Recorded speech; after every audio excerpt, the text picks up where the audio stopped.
안녕하세요. 오늘은 전문가 K님과 함께하는 1대1 자산 상담 콘텐츠로 찾아왔습니다. 예, 안녕하세요. 전 투자랑 절세를 함께 고민하는 이제 K라고 합니다. 이제 한 10년 정도, 이제 한 50개 이상 기업의 분들 한 2,000명 이상 만나면서 여러 가지 상담을 진행해 봤는데요.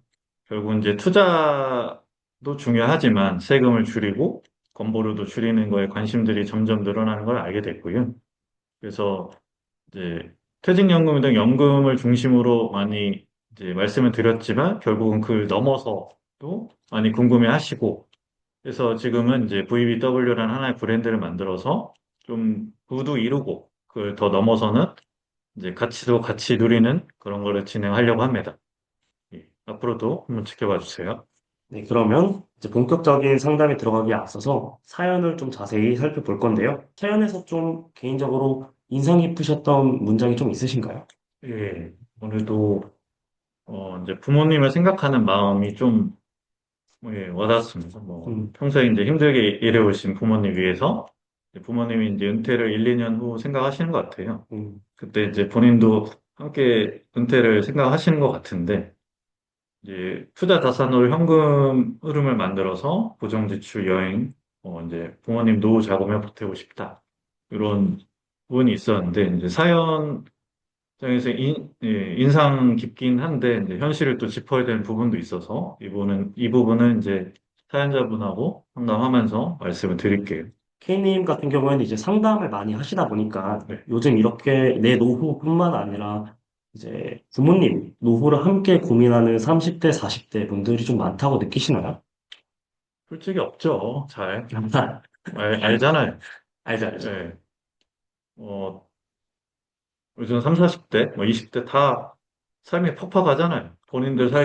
맞습니다. 본인도 살기도 팍팍하고 본인도 팍팍하시잖아요. 저 빡빡합니다. 예. 많이 빡빡하기 때문에. 그래서 좀 더 인상 깊었어요. 그래, LC 소득 구조 좀 간단히 살펴보면요. 되게 다양하게 소득이 존재하십니다. 음. 근로소득도 있으시고, 또 사업도 하시니까 사업도 있으시고, 그리고 배당, 이자, 뭐 임대소득 다 있으신 거. 다 합치면 연으로 종합소득이 대략 8,800만 원에서 1억 5천만 원 사이로 추정이 되고요. 갭이 좀 큰 느낌입니다. 아무래도 프리랜서로 활동하시다 보니까.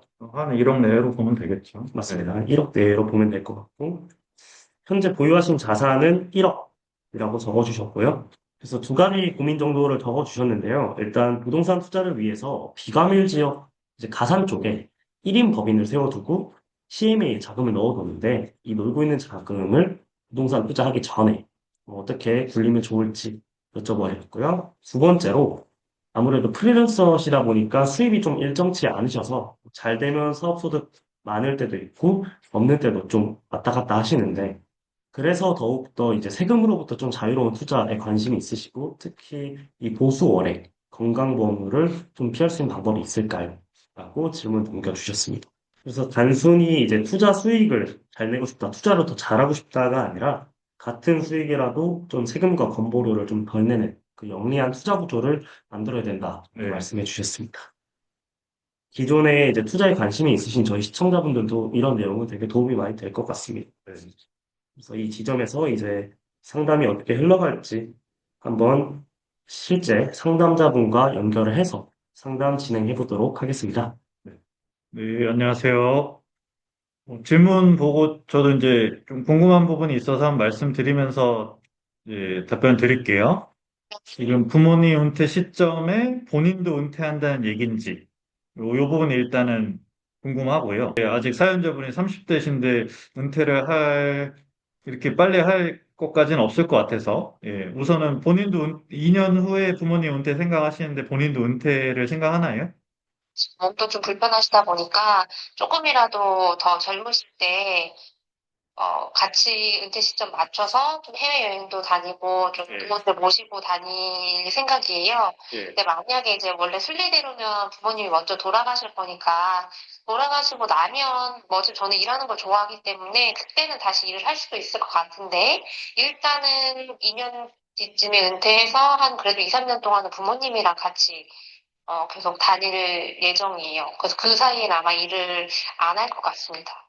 네. 그다음에 2년 후에 이제 부모님 은퇴해서 이제 뭐 고정 비용이나 여행이나 뭐 이런 거 생각하시는데 그 세 분이서 연간 비용은 대략 뭐 어느 정도 생각하세요? 부모님도 국민연금 이렇게 나오면 한 100만 원 정도 해서 물 합치면 한 150 정도도 나올 것 같고요. 예.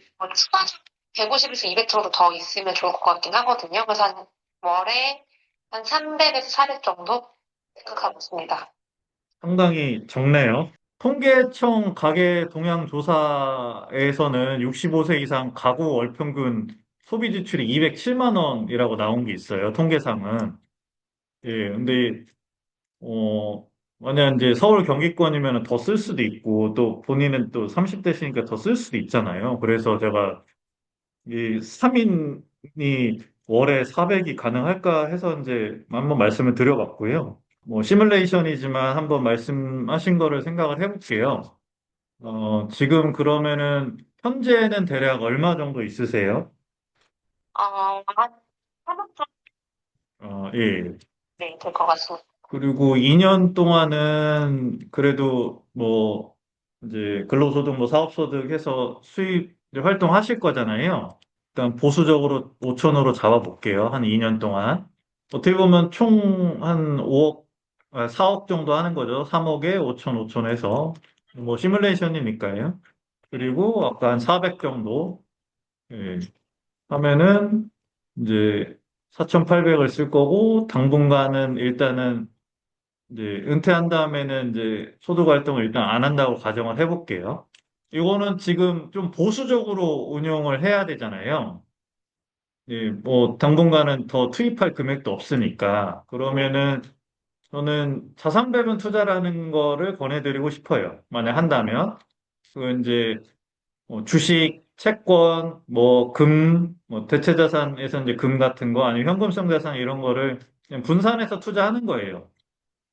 뭐가 이제 잘 될지 모른다라고 냉정히 이제 예측하지 않고 투자하는 방식인데 옛날부터 있던 방식이에요. 그 중에 가장 심플한 게 이제 퍼머넌트 포트폴리오, 뭐 영구 포트폴리오라고 해서 뭐 미국 주식 한 25%, 미국 채권 25%, 금 25%, 그다음에 현금성 자산 25% 이렇게 한 구성해서 아주 심플하게 네 가지로 하는 건데 얘가 이제 이렇게 비중 정해놓고 약간 자산 배분 투자는 기계적이에요.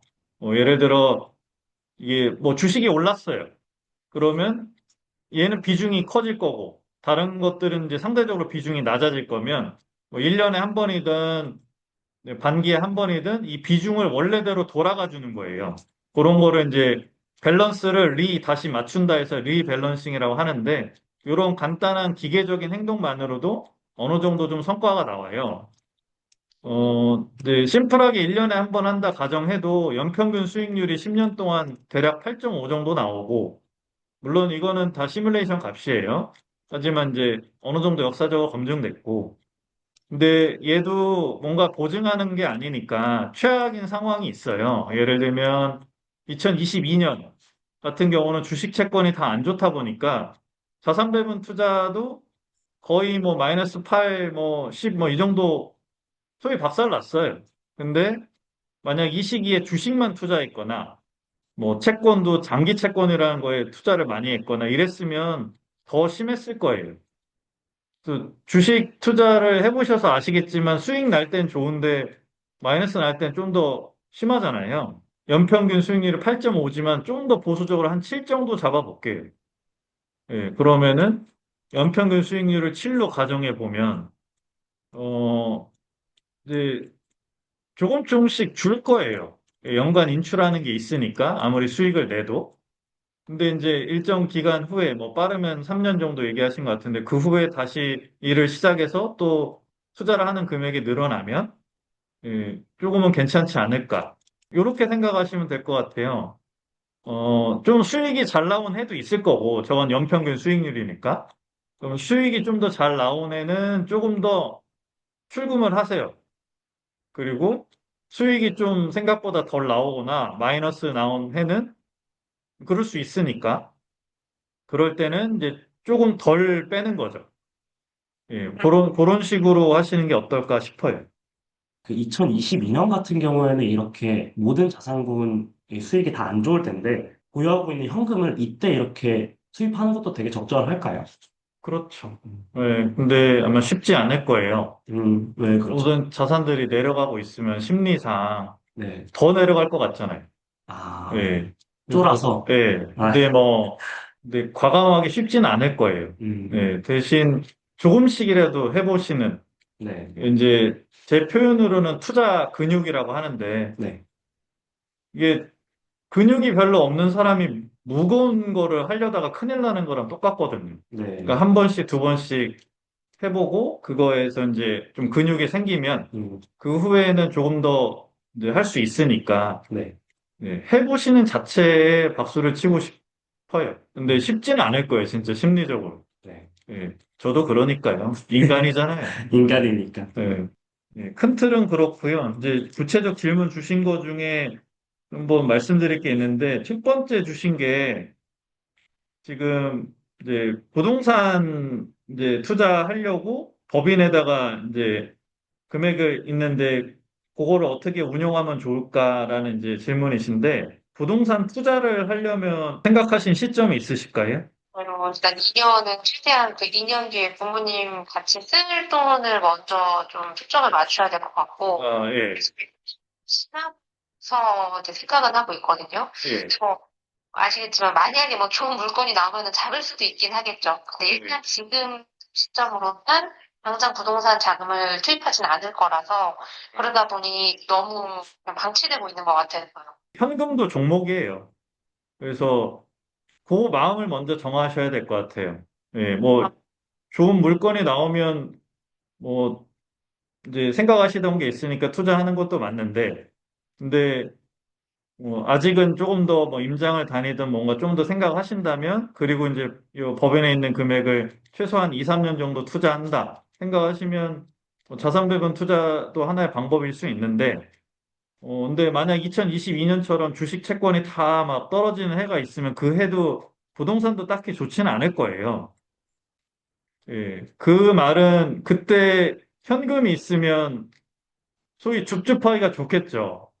그래서 그런 부분도 있을 수 있기 때문에 어찌 보면 꼭 투자가 정답이 아닐 수도 있어요. 여차하면 뭐 물건을 이제 뭐 좋은 물건이 있으면 산다는 거는 다만 하신다면 뭐 자산 배분 투자가 조금은 마음 편하지 않을까. 두 번째 질문하셨던 게 이제 세금 부분이 좀 걱정되는 게 있고, 그다음에 이제 건보료가 좀 더 나오는 거죠. 그러면 얘네들을 좀 줄이는 거를 생각하시는 거잖아요. 당분간은 인출만 있으니까 조금 묶이는 연금저축 계좌는 지금은 안 맞을 수도 있을 것 같아요. 그러면은 이제 상품이 중요해요. 그러니까 어떤 상품에 투자하냐에 따라서도 세금 건보료가 다르니까. 그럼 이제 이 ETF라는 건 이제 펀드인데 얘가 어디에 상장했느냐, 그러니까 뭐 한국에서 상장했느냐, 미국에서 상장했느냐에 따라 세금 건보료가 달라요. 그 예를 들어 S&P 500이라는 이제 미국의 대표 지수에 투자를 할 때 뭐 타이거 미국 S&P 500 이러면 이제 국내에 상장된 거고 뭐 SPY, VO 뭐 이런 것들은 미국에 상장된 건데 이제 얘네들은 수익을 실현하면 세금과 건보료가 달라요. 왜냐면 인출도 생각을 해야 되니까. 그러면 좀 어이없지만 국내 상장 ETF는 수익을 실현하면 배당 소득이에요. 배당금을 받지 않아도. 예. 그렇기 때문에 어쩌면 미국 상장 ETF를 활용하는 게 유리할 수 있어요.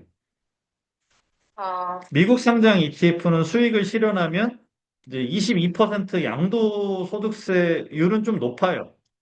이제 배당 소득세율은 15.4니까 그거보단 높은데 얘는 장점은 이 22%만 내고 끝나요. 예, 이 양도소득은 종합소득하고 관계가 없으니까 예, 그 면이 좋은 거예요. 종합소득에 합산이 안 되고 세율은 좀 22% 높지만 얘만 내고 끝. 그리고 더 유리한 거는 걱정하시는 건보료에 영향이 없기 때문이에요. 양도소득은 건보료에 영향을 주지 않아요.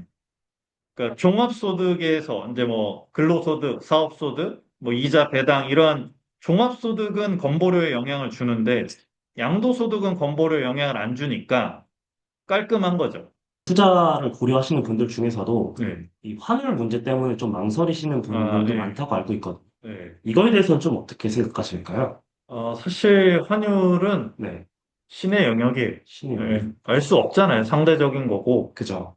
어, 최근에도 환율이 갑자기 또 내리기도 했는데, 네, 여러 가지 썰들이 있지만, 네, 결국 내가 통제할 수 없는 거에 예측하지 않는 게 낫지 않을까. 그 음, 중에 가장 어려운 게 사실 환율일 거예요. 네, 그러면 이 부분은 조금 받아들여야 될 것 같고, 네, 다만 우리나라 투자자는 원화라는 베이스니까, 네, 길게 보면 이제 원화 투자자 입장에서는 달러 자산을 많이 가져가는 게 유리할 수 있다. 다만 단기적인 환율 예측은 좀 어렵고 무의미하지 않을까 생각해요. 여기에서 이제 하나만 더 보완하자면 금 같은 경우는 뭐 금의 포지션을 요 정도 투자한다 생각했으면은 굳이 미국 상장 ETF 안 해도 돼요. 음, 어떤 방법이 있냐면 이제 증권회사 가셔서 물론 이제 앱에서 하면 되죠. KRX 금현물 계좌라는 게 있어요. 거기에서 금 투자하는 것도 하나의 방법이에요. 왜냐면은 그 수익을 실현했을 때 세금이 없거든요. 금 부분은 그거를 보완해서 하시면 더 괜찮을 것 같아요. 저희도 이거 관련된 또 이론적인 영상이 있으니까 예, 저희가 제가 편집할 때 이 네, 위에 링크 걸어두도록 하겠습니다. 네, 네, 그럼 오늘 상담 한 이 정도로 마무리하면 될까요? 네. 네. 상담자분 오늘 소감이랑 느낀 점 간단하게 한번 말씀해 주시면 감사드릴 것 같습니다. 너무 수고 많으셨어요. 명료한 핵심만 잘 짚어주셔가지고 말씀해주신 내용들 다시 한번 좀 상기시키면서 제 목표와 방향성에 맞게 잘 포트폴리오 짜서 한번 잘 구성해 보도록 하겠습니다. 일단 긴 시간 상담해 주셔서 너무 감사드립니다. 네, 감사합니다. 저희 그 상담한 내용은 요약해서 따로 이메일로 보내드리도록 하겠습니다. 아, 네, 감사합니다. 그럼 이만 하도록 하겠습니다. 감사합니다. 네, 감사합니다. 네, 영상 하단과 채널 프로필에 1대1 자산 상담 신청 링크 저희가 달아두니까요. 많은 신청 부탁드리겠습니다.